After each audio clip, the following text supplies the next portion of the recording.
The pros and cons of Cartagena. Whew, it's been a minute since I did one of these. Backpack Val, back at it again with another video as it pertains to anything and everything travel related. Y'all read the title. That's right, I'm going to be discussing the pros and the cons that y'all may encounter when visiting Cartagena. Some of which I can't believe your favorite YouTuber has not warned you about. Nonetheless, y'all stick with me. We're about to get into this video ASAP. Don't be talking to me crazy. Don't be talking to me crazy. Don't be talking to me crazy. Don't be talking to me crazy. Here's how I'm going to do this. For every pro that I mentioned, I'm going to give a con in return. Now, that doesn't mean that these compare and contrast. I'm just trying to give you guys one for one. I should have about 10 total, 5 each, more or less. Pro number 1, walkability. Cartagena's walkability, in a scale of 1 to 100, I'm going to give it a 90, right? At the very least. Many may argue higher. And that's because Cartagena is like only limited to 4 to 5 neighborhoods that are strongly suggested that you stay in, right? And amongst those 4 to 5 neighborhoods, they're all right next to each other. They're all clumped up in that one area. Now keep in mind, right? Cartagena is a lot bigger in the macro aspect. There's many people in Cartagena, if you speak to them, they'll tell you that they live like over an hour away from the walled city. So that's just to keep in perspective of how big the city actually is. So from getting from point A to point B takes little to no time whatsoever, unless you're walking. And you should only be doing that during the daytime. I mean, just use proper discernment. Transportation is relatively inexpensive, whether it's taking a cab, which some taxi cab drivers aren't as forthcoming as others, or Uber or any rideshare app, but that's illegal. But you can still use it anyway. Here's a Cartagena con. This should have been mentioned first, actually. Safety. And I don't know, I gotta say this in the nicest way possible, but Cartagena isn't the safest place in the world. It's actually the furthest thing from it. Now, it's not like you have to wear a Call of Duty riot shield whenever you step outside the Airbnb. It's not that dangerous. However, there's this famous saying in Colombia that goes like this: no da el papaya, which means don't give the papaya, which means don't show anything that you aren't willing to get taken, all right? Don't walk outside with anything that's deemed valuable. Now, that's subjective. I completely understand that. But, so the ice, the jewelry, guys, I refrain from wearing all of that. Just leave that with you before you even board the plane, whether it's Cartagena or just Colombia in general. I made the mistake of having my chain out in the streets 2 or 3 times. However, if I had been conscious about it, I wouldn't have done it. And I'm going to get into the habit of just leave my jewelry in the crib anyway. The woman. Cartagena, man.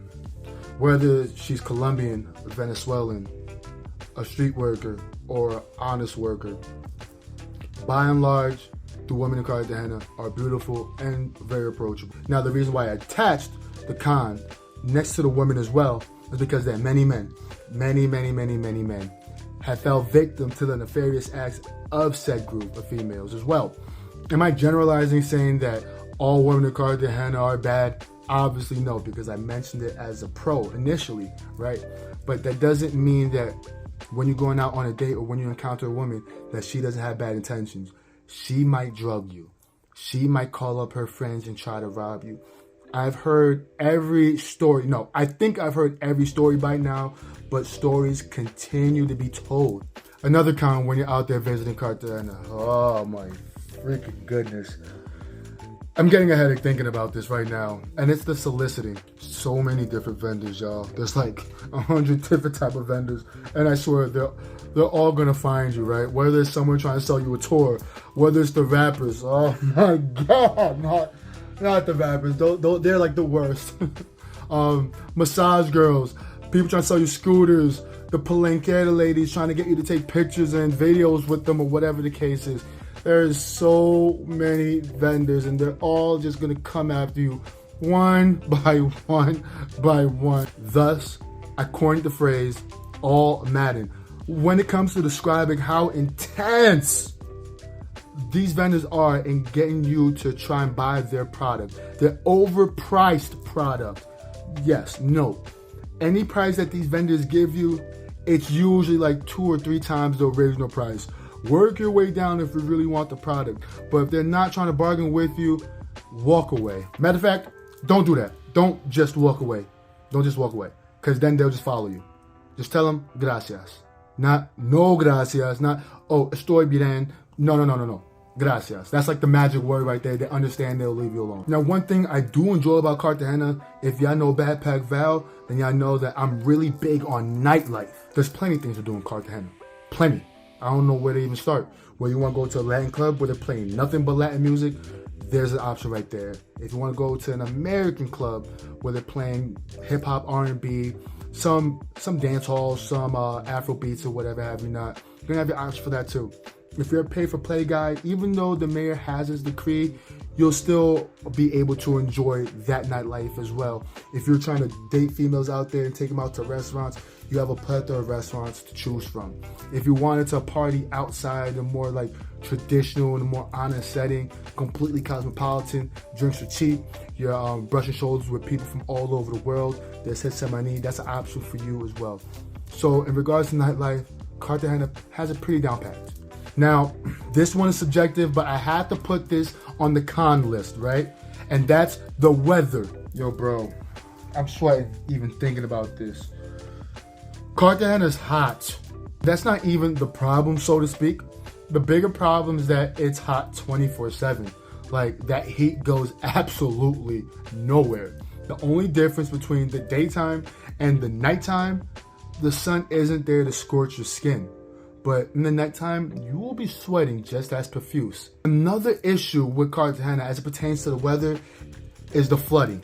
Now, I don't know why people aren't talking about this as much on this YouTube space, but Cartagena does have a serious flooding issue. I'm not gonna lie, I be thinking the most, and like, I be feeling like this could be New Orleans soon. Like, I really fear for the city of Cartagena and how it's geographically positioned. Cause it's like, if it isn't at sea level, it feels like it could be somewhat below sea level, depending on what neighborhood you're in. If you were going there from anywhere between August to December, you could expect flooding in many regions, being that it's the wet season that's going on, right? So if you're in a neighborhood like Castillo Grande, El Laguito, even Boca Grande and El Centro, even though they're not as bad as the other three I just mentioned, you can see flooding when you're out there on your trip, and trust me, it will take away from your trip. I kid you not. And just because we're done with the rainy season doesn't mean we're done with the flooding, right? There are many times throughout the year where the current gets so strong that it pushes the water onto the mainland, leaving areas, again, such as Castillo Grande, El Laguito, and Boca Grande heavily impacted by that. No pun intended, but you're gonna have to get your feet wet if you wanna go from one place to another. It gets to a point where it kind of becomes unavoidable. And what's even more annoying is that there's going to be a lot of taxis and Ubers that will feel reluctant to even pick you up from there, let alone drive you out there, because they don't want to get their car ruined. So use proper discernment when booking your Airbnb. Keep in time of like when you're going, and always try to get like live boots on ground information on what the area could possibly be looking like at that moment in time. Go to climaya.com so you can get a more accurate representation of the weather in Cartagena. Now, back to the pros, and I ain't talking about those. One thing I love about Cartagena, and I don't care what anyone else says, is the food. Cartagena, so it feels, has endless options in regards to like what you can eat. You can eat stuff from the street vendor, which I don't suggest you do. Or you can enjoy something that's more familiar to you, such as KFC or Subway. Now let me tell you about the KFC out in Cartagena. It is 10 times better than anything that you would taste in the United States. I promise you that right then and there. The chicken is real. If you want the Colombian version of KFC, I say opt for Frisbee, which is better, or Coco Rico. Now you'll often hear people say, Colombian food's not that good, but there are many options for you to choose from in regards to fine dining, or if you just want to go out and eat regardless. So for the many that hadn't had a good gastronomical experience out there in Cartagena, that's on y'all. But as y'all can see here, I was eating great and I couldn't lie to y'all about that. All for a relatively affordable price too. The beaches. We're talking about going on vacation to someplace tropical. When you close your eyes, you think about the palm trees, the blue water, the white sand. Cartagena, the mainland, it don't got that. There is nothing aesthetically pleasing about the beaches. Nothing whatsoever. Let's talk about Cartagena's mainland, right? The palm trees, they don't give me that therapeutic feeling. The sand is brown and so is the water. That's unless you're going to the Rosario Islands or one of the islands in the Rosarios, right? then you'll have a completely different outlook of what the beach actually looks like when you're out there. Or you could take a tour guide with you, note how I said tour guide, and drive 45 minutes south to Playa Blanca, or not. Now, the reason why I'm kind of iffy on Playa Blanca, is it a beautiful beach? Absolutely. I think it's one of the most beautiful beaches in the Colombian mainland. However, if you don't go with a guide, someone who's privy to what's going out there, the people that you could come across are very, very dangerous, and they don't exercise good business practices at all. They're not down to negotiate either. They just give it a hefty price and kind of expect you to pay for it.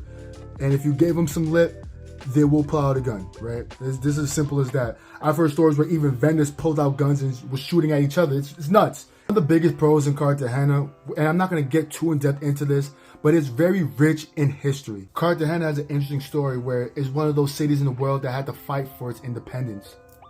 When you're out in the city, you're going to not help but notice that there are a plethora of landmarks and artifacts all throughout the city that had so much significance back in its early days. Good thing, there are many history tours out in Cartagena for all my history buffs out there. You can find one online or wait till you're in person and walk around and ask. They'll probably find you before you find them. One thing I love about Cartagena is how affordable it is. Cartagena is exponentially more expensive when you're comparing it to the rest of the country. However, if you're comparing it to where you're from, odds are it is very, very affordable. And to give you guys a better perspective, go on numbeo.com, right? Type in the city that you're from and then type in Cartagena, and you'll see a complete price breakdown, right?